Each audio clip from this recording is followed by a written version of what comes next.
네, 다 같이 묵도하심으로 주일 찬양 예배를 드리겠습니다.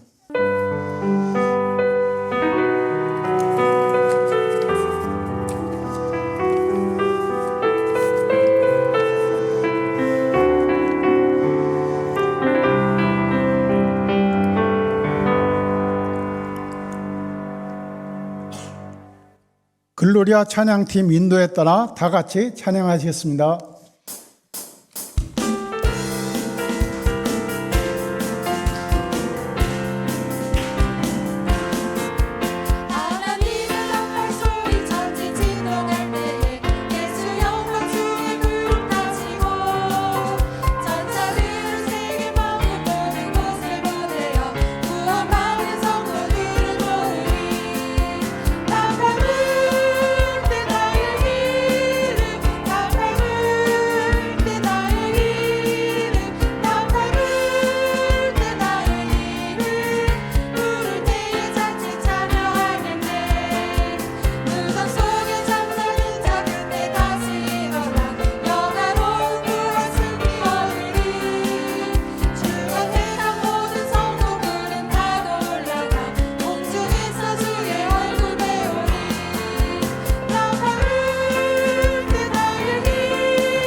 소중하고 귀한 마음을 주님께 드리오니 주님 받아주시고 이 시간 오늘 선포되는 말씀 가운데 정말 우리가 아멘으로 화답하며 나아가기 원하오니 주님 우리 가운데 함께하여 주시고 우리가 주님의 뜻에 순종하며 나아갈 수 있는 이 시간이 되게 해달라고 우리 함께 기도하시겠습니다. 하나님 아버지 감사를 드립니다. 하나님 거룩하신 하나님 닮아 우리도 거룩하기 원합니다. 주님 이 시간 간절히 주님을 사모하며 이 시간 나아갑니다. 하나님 우리를 만나 주시옵소서. 우리 마음에 어떠한 어려움과 어떠한 괴로움과 어떠한 고난이 있을지라도 이 모든 것을 아시는 주님께서 우리를 인도하시고 우리의 삶에 역사하고 계심을 믿으며 나아갑니다. 하나님 이 시간 우리가 참된 예배를 드리며 나아가기 원하오니 주님 함께하여 주시옵소서. 오늘 선포되는 말씀 가운데 우리가 깨닫는 지혜를 허락하여 주시고 정말 우리가 더욱더 우리의 소망을 주님께 두며 나아갈 수 있는 이 시간이 되게 하여 주시옵소서. 이 시간 주님께 감사함으로 나갈 수 있도록 도와주시고 우리의 마음을 변화시켜 주시고 우리가 하나님의 뜻에 우리가 순종하며 나아갈 수 있도록 인도하여 주시옵소서.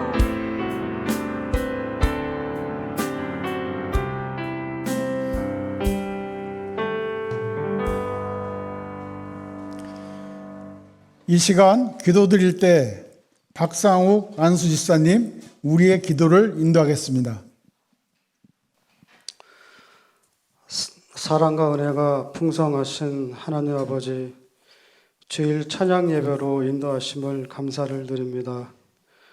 가을의 정치가 깊어가는 풍요로운 결실의 계절에 선한 열매로 채워주신 주님의 은혜에 감사하며 하나님께 찬양과 경배를 드립니다.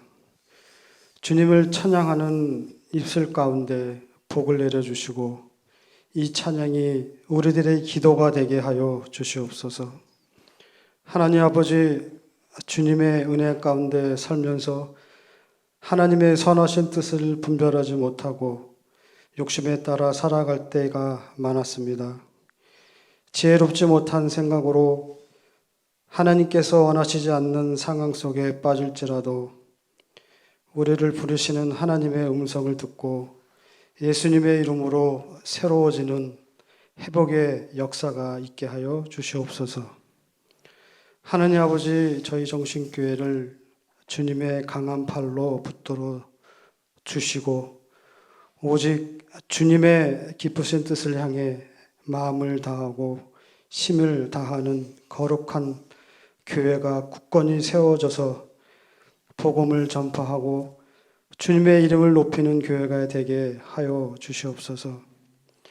이 시간 저희가 성령 안에서 기도하고 찬양하며 말씀을 사모할 때에 은혜를 받게 하시고 또한 단위에 서신 정 목사님의 말씀을 전하실 때에 우리의 생각과 중심이 오직 하나님께로만 향하는 귀한 시간이 될 수 있도록 인도하여 주시옵소서. 감사드리며 예수님의 이름으로 기도드립니다. 아멘.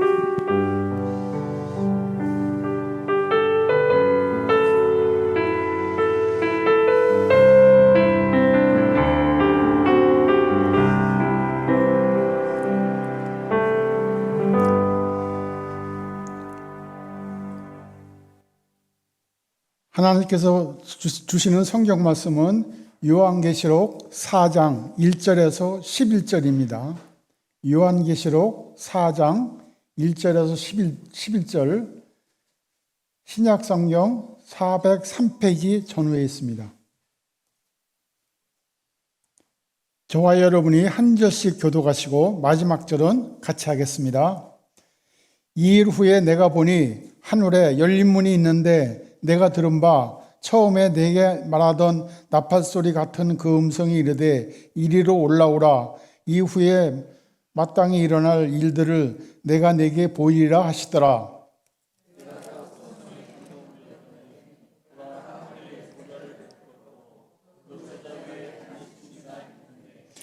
안진이의 모양이 백옥과 홍보석과 같고 또 무지개가 있어 보좌에 들렸는데 그 모양이 녹보석 같더라.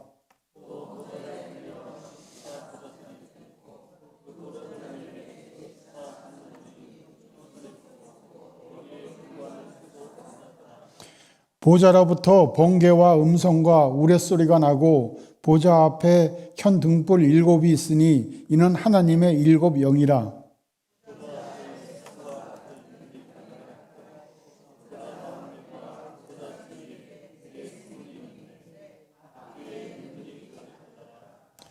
그 첫째 생물은 사자 같고 그 둘째 생물은 송아지 같고 그 셋째 생물은 얼굴이 사람 같고 그 넷째 생물은 날아가는 독수리 같은데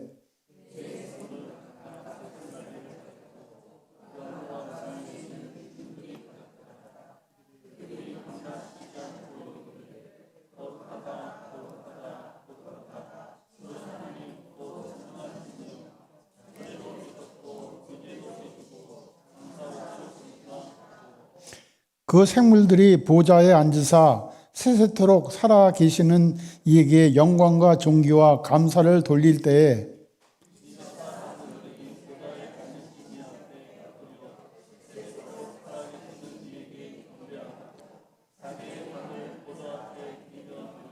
같이 하시겠습니다.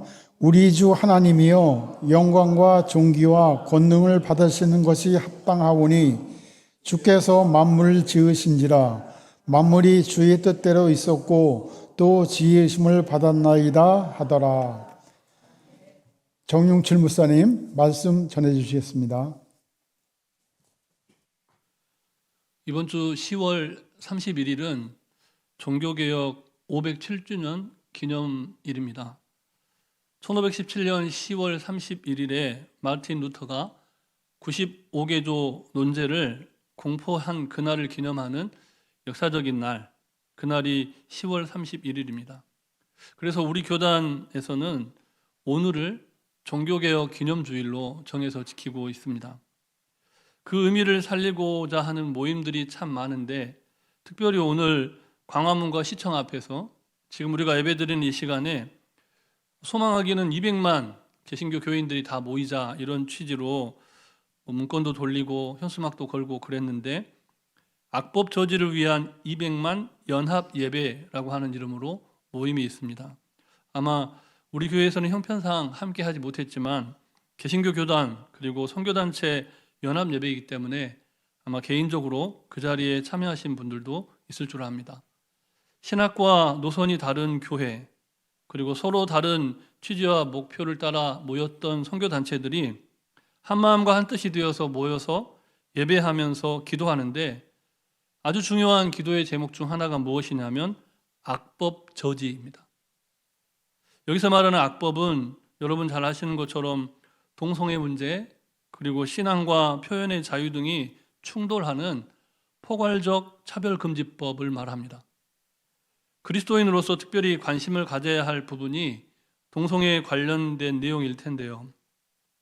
우리 교단 총회에서는 대사회문제 대책위원회 대사회문제 가로 열고 동성애라고 쓰고 그 대책위원회를 발족을 오래전에 했습니다. 2018년 7월 2일에 동성애 관련 입장문을 발표했는데요. 내용이 상당히 긴데 그 중에서 오늘 우리가 함께 살펴보고자 하는 내용이 담긴 문구를 화면으로 준비를 했는데요. 함께 보시면서 우리가 함께 읽어보았으면 좋겠습니다. 우리는 동성애자들이 인격적 존중과 사랑을 통해 죄에서 돌이켜 하나님의 형상을 회복하게 될 소망 가운데 그들을 인도해야 한다.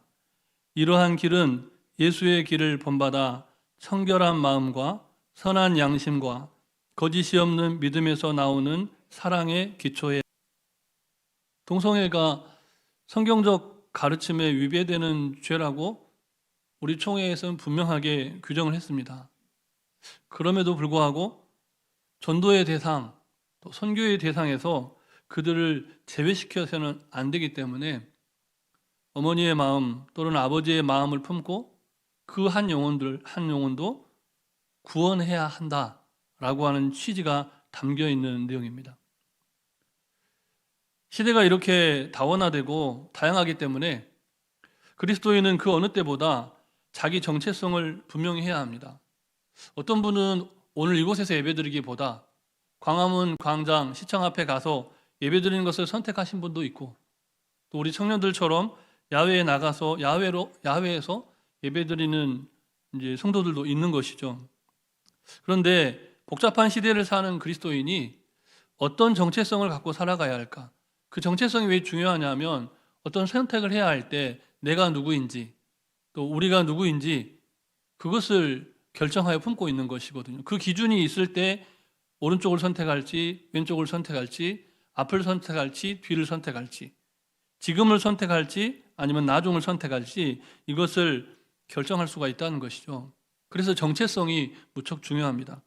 그런 의미에서 오늘은 그리스도인의 정체성이라고 하는 주제를 함께 나누면서 우리가 요한계시록의 이 말씀 앞으로 나아가고자 합니다. 다양한 설명을 할 수 있지만 우리 총회 교리 문답서가 있습니다. 여러분 문답을 하신 지가 너무 오래되셨기 때문에 기억을 좀 더듬기 위해서 우리 총회 교리 문답집에 예배에 관해서 뭐라고 말하는지 그리스도인에 관해서 뭐라고 말하는지 쓰여져 있는데요. 첫째로 그리스도인은 이런 정체성을 갖는다는 겁니다. 첫째로 하나님께서 하나님의 형상대로 창조하신 피조물이라는 겁니다. 조금 길긴 한데요. 옆에 계신 분에게 한번 이렇게 고백해 보실까요? 나는 하나님의 형상대로 창조한 피조물입니다. 꼭 복잡한 것을 시킨다고 싫어하시는 분도 있는데 우리가 하나님의 형상대로 창조된 피조물이니까 옆 사람의 얼굴을 보면 누가 보여야 할까요? 하나님 보이셔야죠. 하나님 볼 수 있어야죠. 맞다고 계속 그러는데 여러분 우리가 그리스도인으로서 가져야 하는 정체성 두 번째는 무엇이라고 우리 총회 교리 문답서에 가르쳐 주자면 우리가 하나님의 자녀입니다. 한번 고백해 보실까요? 나는 하나님의 자녀입니다. 그거 하나면 행복하지 않습니까? 너무 행복하잖아요. 하나님의 자녀라는 말은 하나님의 사랑을 받는다는 뜻이죠. 너무 행복하잖아요. 아직 행복 안 한 분이 계시는데 너무 행복해요. 하나님이 나를 사랑하신다. 내가 하나님의 자녀다. 너무 행복합니다. 우리 총회 교리 문답집의 세 번째로 그리스도인의 정체성에 대해서 뭐라고 말하냐면 이 두 번째 정체성과 관련이 있습니다. 우리가 하나님의 자녀라서 하나님의 사랑을 받는데 하나님이 우리를 사랑하시니까 사랑하는 분은 사랑을 받는 사람들에게 무엇인가를 어떨까요? 기대하시겠죠. 네, 기대하셔요. 근데 우리가 누군가에게 무언가를 기대한다고 할 때 그 사람을 위해서 기도도 안 하면서 기대하면 뭔가 하나님께서 우리에게 바라시는 신앙의 원리가 아니라는 생각이 듭니다. 그러니까 하나님은 우리를 사랑하시고 우리를 위해서 우리를 통해서 뭔가를 기대하시고 기다리시는데 그 전에 하나님이 우리를 위해서 하시는 게 있다는 거죠. 그게 무엇입니까? 성령님이 말할 수 없는 탄식으로 우리를 위해서 친히 간구하신다. 기도하신다. 형제를 사랑한다고 하면서 형제를 위해 기도하지 않는 사랑은 거짓이다. 용혜원 목사님이 자신의 책을 통해서 고백한 표현입니다. 형제를 사랑한다고 하면서 형제를 위해 기도하지 않는 사랑은 거짓이다. 하나님이 우리를 사랑하신다고 하고 또 우리가 하나님의 자녀라고 성경을 통해서 가르치시면서 하나님 스스로 우리를 위해 기도하지 않으신다면 그 사랑은 완전 가짜죠. 그런데 성경은 무엇을 말합니까? 우리가 마땅히 빌 바를 알지 못할 때 예배당에 나왔고 기도회에 나오고 두세 사람이 모여서 합심해서 기도하지만 우리가 하나님의 원하시는 바 그 뜻대로 구하지 못할 때에도 성령님께서 하나님이 친히 우리를 위해서 간구하신다는 겁니다.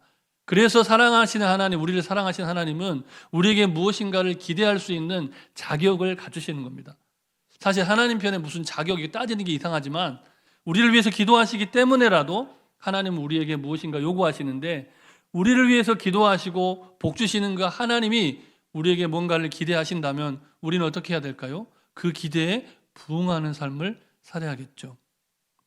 하나님을 사랑하는 삶, 그리고 하나님을 기쁘시게 하는 삶, 그런 삶을 살아갈 때 우리에 대한 기대와 소망을 가지신 그 하나님의 마음을 기쁘시게 할 수가 있다는 겁니다. 이 땅에서 우리가 하나님을 사랑하는 삶을 살고 또 하나님을 기쁘시게 하는 많은 일들이 있죠. 이것도 하고 저것도 하고 많이 할 수 있는데 이 땅에서 할 수 있지만 영원한 삶을 살아갈 때 하나님의 나라까지 가지고 갈 수 없는 것들이 많잖아요. 교회에서 봉사도 하고 사회에서 그리스도인으로서 이런저런 삶을 살고 누군가를 위해서 보이지 않는 자비의 손길도 이렇게 펼쳐 나아가는데 지상에서 하는 많은 것들 중에 하나님의 영광을 위해서 하는 많은 것들 중에 하나님의 나라, 영원한 하늘나라까지 가지고 가지 못할 것들이 많이 있다는 겁니다. 그렇다면 지상에서 영원으로 이어주는 삶, 우리가 이 땅에서 하는 것을 영원한 하나님 나라 가서도 할 수 있는데 그것이 무엇일까요? 예배입니다. 예배. 청년들 야외에서 예배드리고 시민들 또 개신교 교인들이 광화문 시청 앞에서 예배드리고 그리고 오늘 우리는 이곳에서 예배드리는데 어느 자리에 있든지 주의 이름으로 모여서 예배하는 그 예배가 이 땅에서 끝나는 것이 아니라 영원한 하나님의 나라와 맞닿아 있다는 겁니다. 하나님의 나라는 여기 있다, 저기 있다. 북서울 꿈의 숲에만 하나님의 나라 있지 않고 시청과 광화문 앞에만 하나님 나라 있지 않고 주님의 몸된 정식교회에만 하나님 나라 있지 않고 나의 이름으로 모인 그곳에 내가 너희와 함께 하겠다. 하나님의 나라는 주님의 이름으로 모이는 곳에 열리는 겁니다. 우리가 함께 찬양하였지만 하늘문이 열리는 그 은혜와 은총은 이미 이곳에 있는 것이죠. 우리가 이 땅에서 드리는 예배에는 그런데 형식이 있습니다. 참된 믿음을 지켜가기 위해서 우리는 예배를 드리는데요. 그리고 예배하는 삶이 그리스도인들이 영원토록 지켜가야 할 아주 중요한 정체성이 되는 것인데 그런 예배에 우리가 드린 예배는 형식이 있죠. 그렇다면 우리가 드리는 예배를 어떻게 정의해 볼 수 있을까요? 우리 대한예수교 장로회는 이런 예배의 정의를 갖고 있어요. 우리가 이 땅에서 드리는 예배 그리고 그 예배를 정의하고 있는데 총회에서 발행한 세례 문답집에는 예배를 이렇게 정의하고 있습니다. 화면을 한번 보시면서 우리 다시 한번 기억을 더듬으면서 함께 읽겠습니다.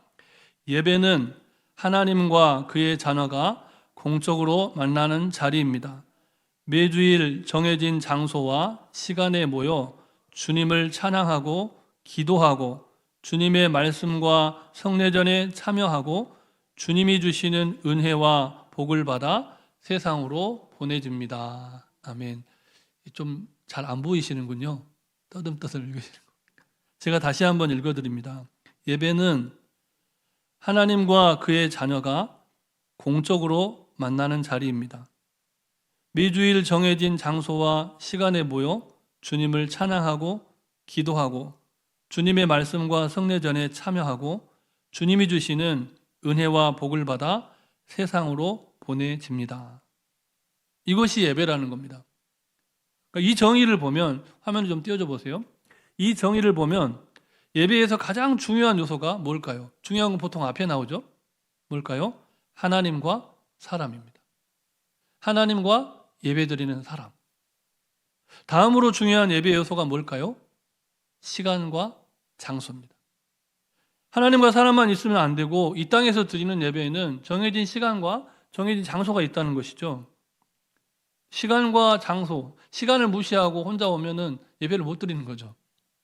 물론 개인적으로 드리는 예배도 있지만 우리가 이 총회가 정한 이 예배의 정의를 볼 때 그렇다는 겁니다. 그 다음으로 중요한 게 뭘까요? 예배의 내용. 예배의 내용은 무엇으로 채워져 있습니까? 여기를 보시면 찬양하고 기도하고 말씀을 나누고 성례전에 참여하는 것. 이 성례전은 성찬과 세례 아시죠?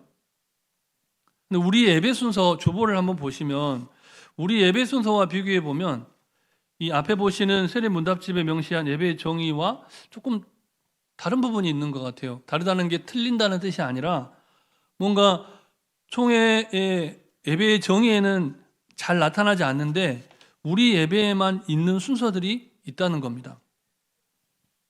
뭐 여러 가지를 이야기할 수 있지만 그 중에 하나가 봉헌이죠. 봉헌. 아까 다시 한 번만 띄워줘 보시겠어요? 이 총회가 정한 예배의 정의에 보면 봉헌이라는 말이 안 나오죠. 헌금이라는 말도 안 나옵니다.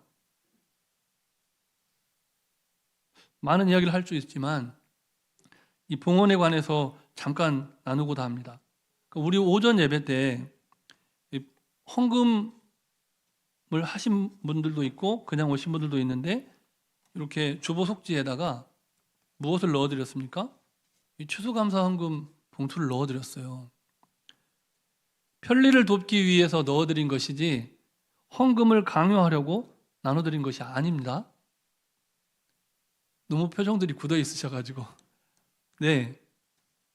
추수감사주의를 기억하자고, 그리고 우리가 한 해 동안 받은 은혜에 감사함으로 기도하자고 그 마음을 담아서 하나님 앞에 형편에 맞게 봉헌하자고 나눠드린 것이죠.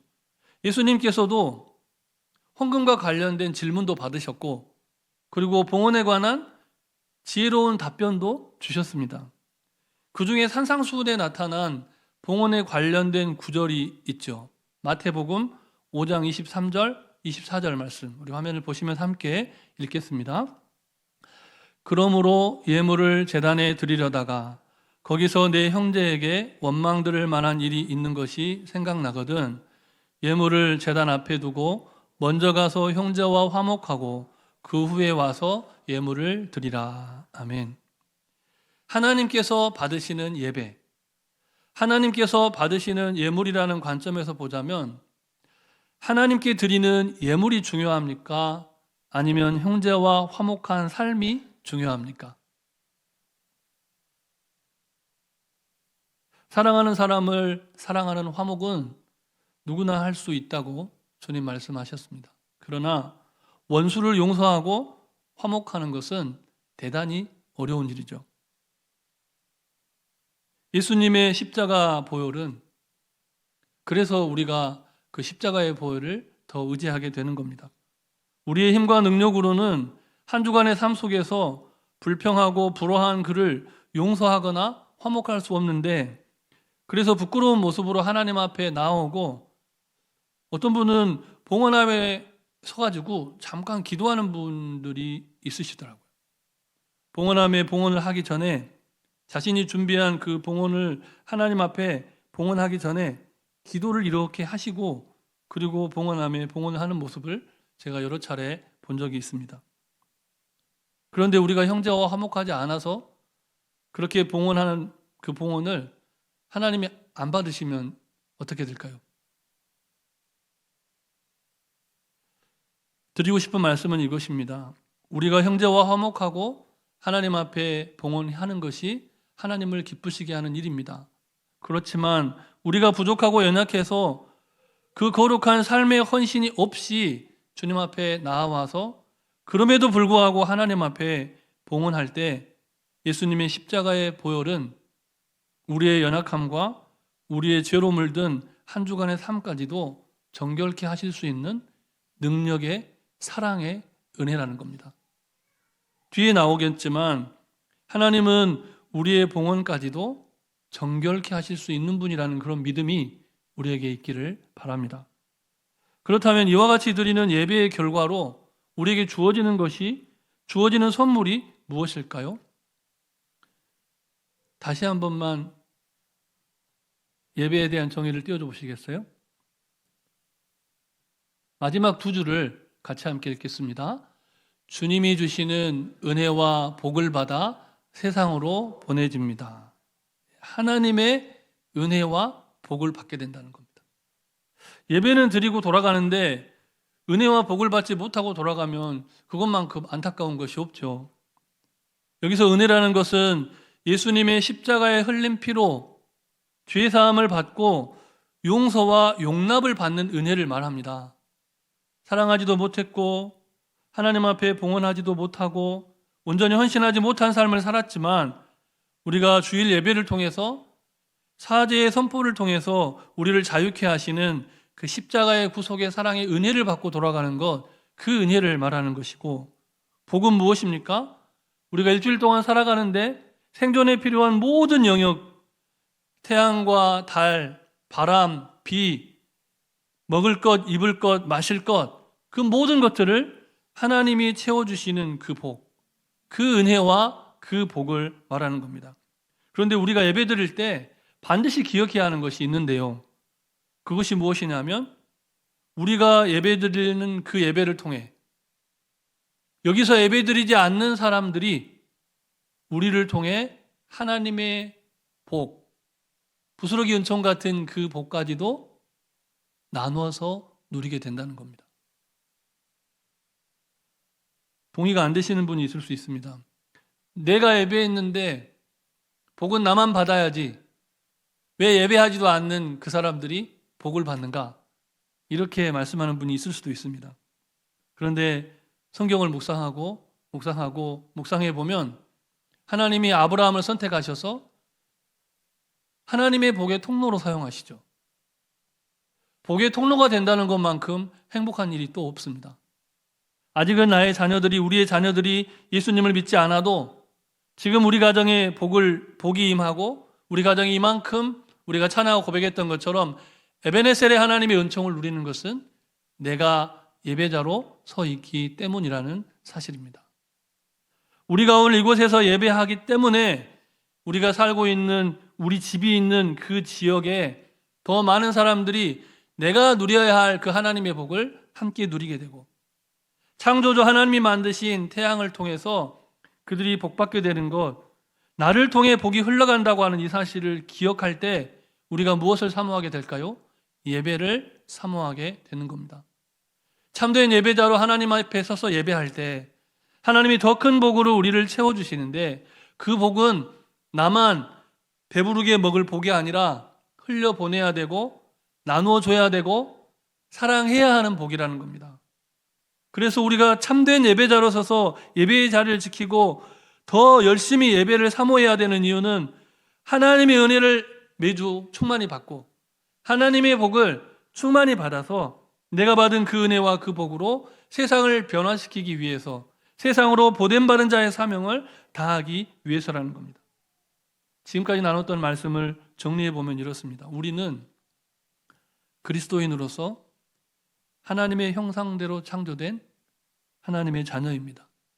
그래서 하나님의 기대를 한 몸에 받고 살아갑니다.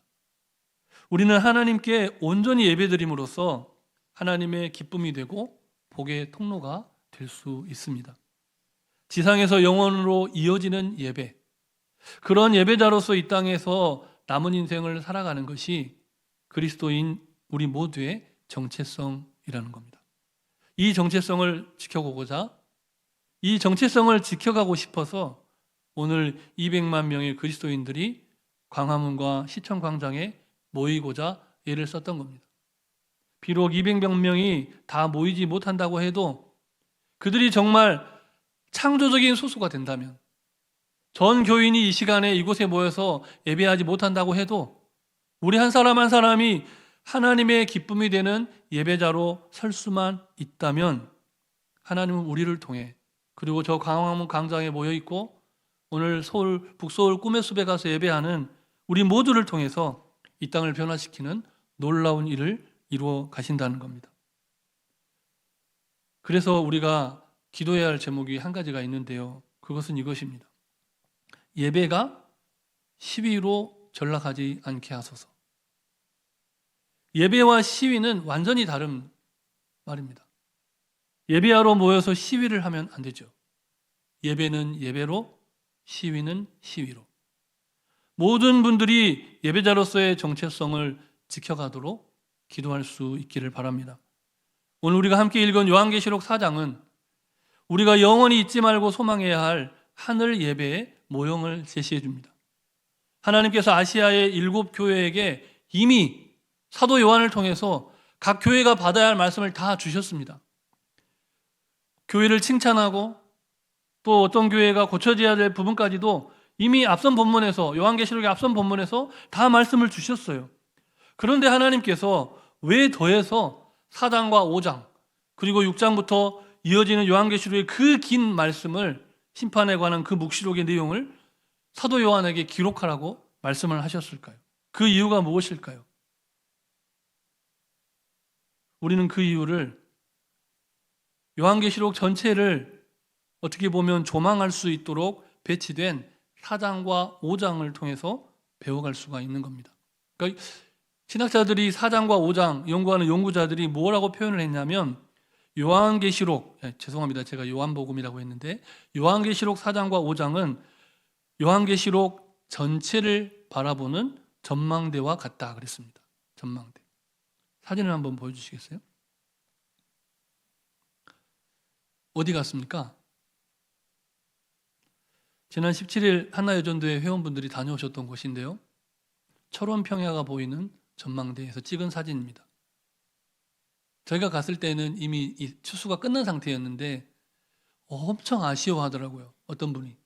그분이 그리스도인인지 아닌지는 모르겠는데 추수가 끝나버려서 사진이 이쁘게 안 나온다고 엄청. 그런데 지금에 와서 생각해 보니까요. 추수의 때가 있고 씨를 뿌릴 때가 있고 거둘 때가 있는데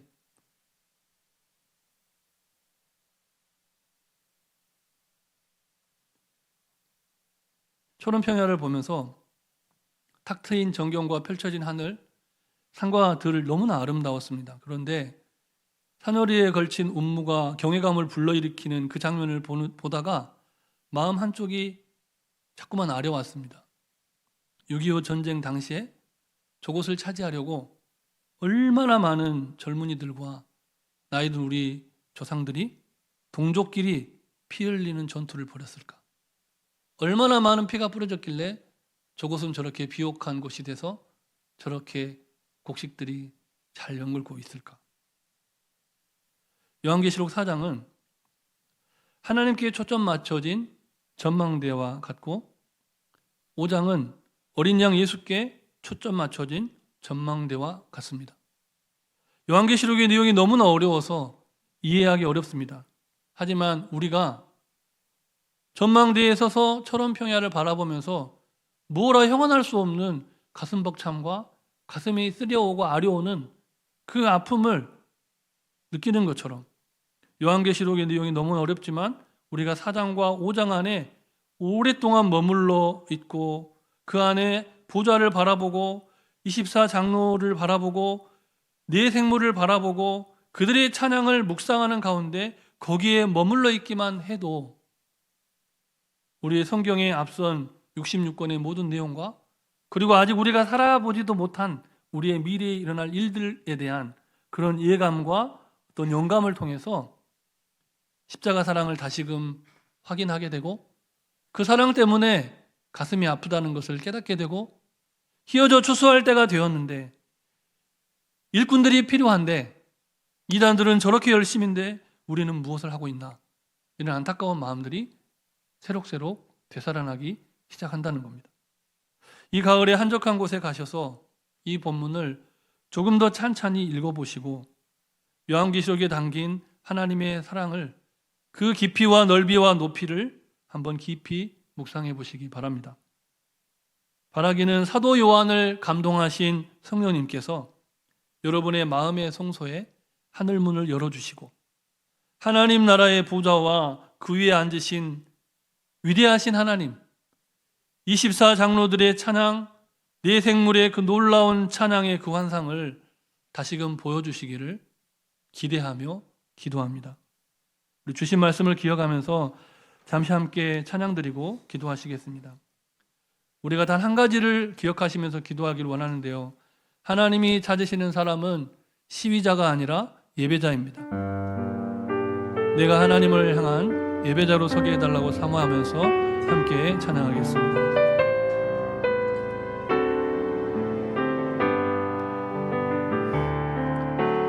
나는 하나님을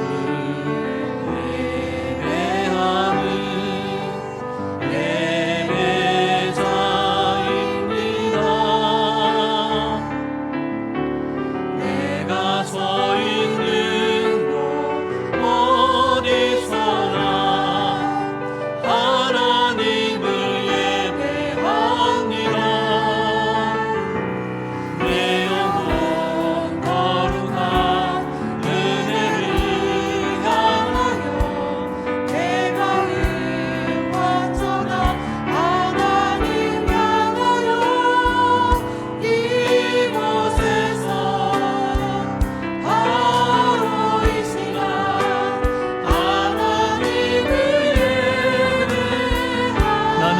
하나님을 예배하는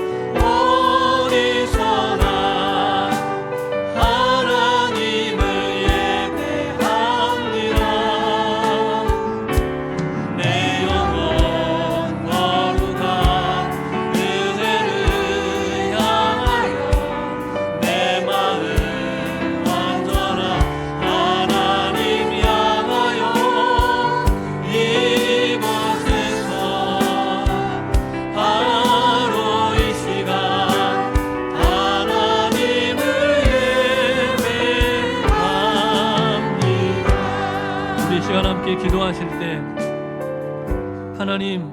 하나님의 기쁨이 되는 예배자로 거듭나게 하옵소서.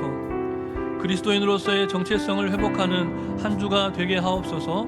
우리 마음을 합하여 예배자로 살게 해달라고 통성으로 기도하시겠습니다. 사랑머리가 충만하신 살아계신 하나님 아버지, 우리가 하나님을 찬양하는 참된 예배자로, 하나님이 찾으시는 그 예배자로, 하나님 우리의 예배가 세상에서 끝나버리는 예배가 아니라 영원한 하나님의 나라에서 드려지는 천상의 예배가 되기를 소원합니다. 두세 사람이 내 이름으로 모인 그곳에 내가 너희와 함께하겠다 약속하셨사오니 하나님 주님의 이름으로 드려지는 우리의 예배, 정신교회의 예배를 기쁘게 받아주시고 하나님의 영광을 나타내는 그리스도인으로 살아갈 수 있도록 주님 역사하여 주시옵소서.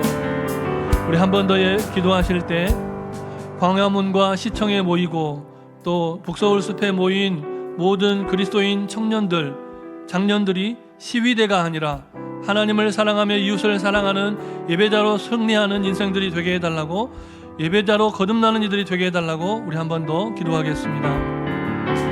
사랑하는 하나님 아버지, 광화문과 시청에 모인 그리스도인들이 하나님을 예배하기 위해 모인 그들이 시위대로 변화되는 것이 아니라 하나님을 찬양하며 경배하며 기도하는 예배자로서 승리케 하여 주시옵소서.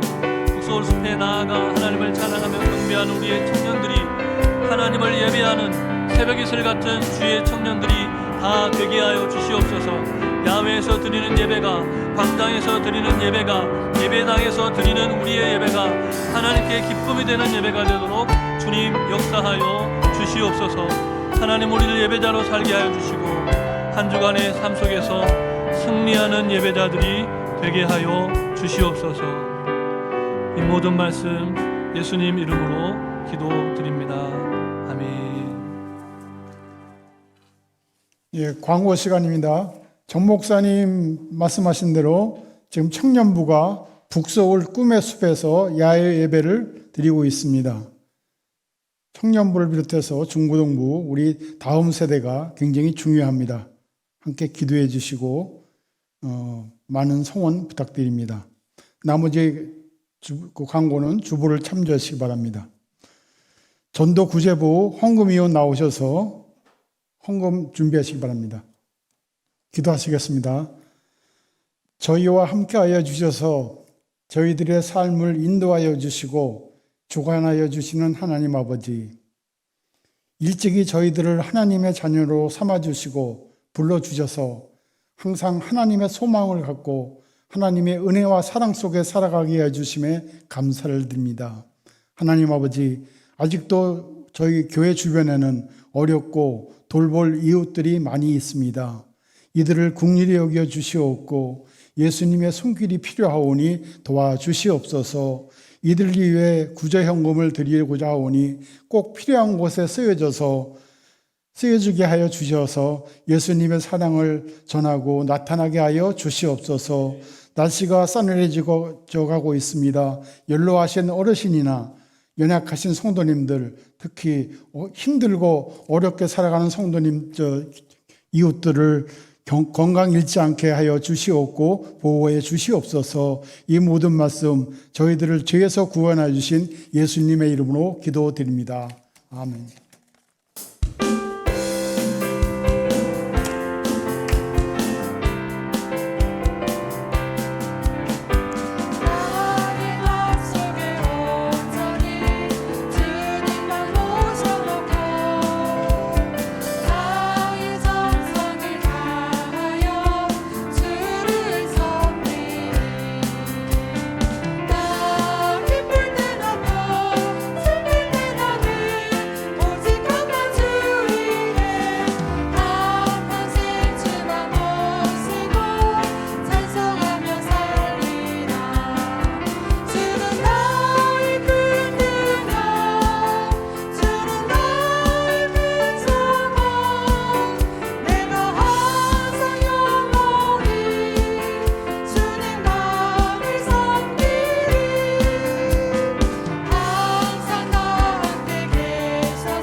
정용출 목사님 축도하심으로 주일 찬양 예배를 마치겠습니다.